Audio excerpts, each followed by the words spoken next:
ঈদের আনন্দ ভাগাভাগি করতে পরিবারের প্রিয়জনদের সাথে নিয়ে বিভিন্ন বিনোদন কেন্দ্রে যাচ্ছে লোকজন। দিনের শুরুতে কিছুটা কম হলেও বেলা বাড়ার সাথে সাথে এসব বিনোদন কেন্দ্রে লোকের ভিড় বাড়তে থাকে। অভিভাবকদের সাথে আসা শিশুরাও এসব বিনোদন কেন্দ্রের বিভিন্ন রাইডে চড়তে পারার আনন্দের কথা জানান। যখন এখানে এসছি সত্যি আলাদা একটা আনন্দ পাচ্ছি, এই জন্য যে অনেক ভিড়। অনেকে বলবে যে ভিড়ের মধ্যে কিসের আনন্দ, আর ভিড়েই তো আনন্দ।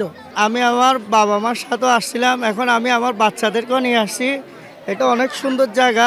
আমি ঢাকার থেকে আসছি, আমরা 5 জন আসছি, সরাসরি আমি ঢাকার থেকে আসছি। হিন্দু, মুসলিম, বৌদ্ধ, খ্রিস্টান সবাই ঐক্যবদ্ধ হয়ে আনন্দটা উপভোগ করি।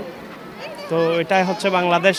আমি ঈদের পরে আমার বাবা মার সাথে আর আমার ভাইয়ের সাথে এখানে এই ফয়েজ লেকে ঘুরতে আসছি। লাগছে ফার্স্টে, কিন্তু এরপর অনেক মজা পাইছি।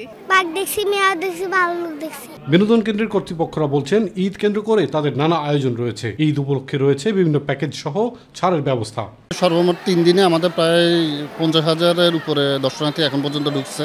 সারা প্রচুর, এবং যেহেতু চিড়িয়াখানা বাচ্চাদের পছন্দ, দর্শনার্থীরা যেন ঈদের আনন্দ উপভোগ করতে পারেন সেজন্য নিরাপত্তা ব্যবস্থায় জোরদার রয়েছে আইন শৃঙ্খলা বাহিনী। একসঙ্গে অনেক লোক আনন্দ পছন্দ করে। এটা একটা চাকচিক্যময় আনন্দময় জায়গা। এখানে নিচে গিয়ে ওঠেন, জল কেলি উৎসবে ওঠেন, সেদিকে নিরাপত্তার দিকটা আমাদের বজায় রাখতে হয়। আমরা বাইরে থেকে নিরাপত্তা যেন ডিসিপ্লিনটা বজায় থাকে, আমরা এক্সট্রা লোক হায়ার করা হয়। এছাড়াও আমাদের নিজস্ব নিরাপত্তা বাহিনী আছে, এবং পার্শ্ববর্তী থানা থেকে আমাদের সবসময় পুলিশ সহযোগিতা করে যাচ্ছেন। এবার ঈদে বিনোদন কেন্দ্র ছাড়াও নগরীর চিড়িয়াখানা, কর্ণফুলী নদীর তীর, পতেঙ্গা সৈকত, সিআরবি, ওয়ার্ড সিমেট্রি, হালিশহর, সাগরপাড় ছাড়াও মিরসরাইয়ে মহামায়া লেক, আনোয়ারায় পার্কি সমুদ্র সৈকতেও ঈদের ছুটিতে বেড়াতে যায় দর্শনার্থীরা।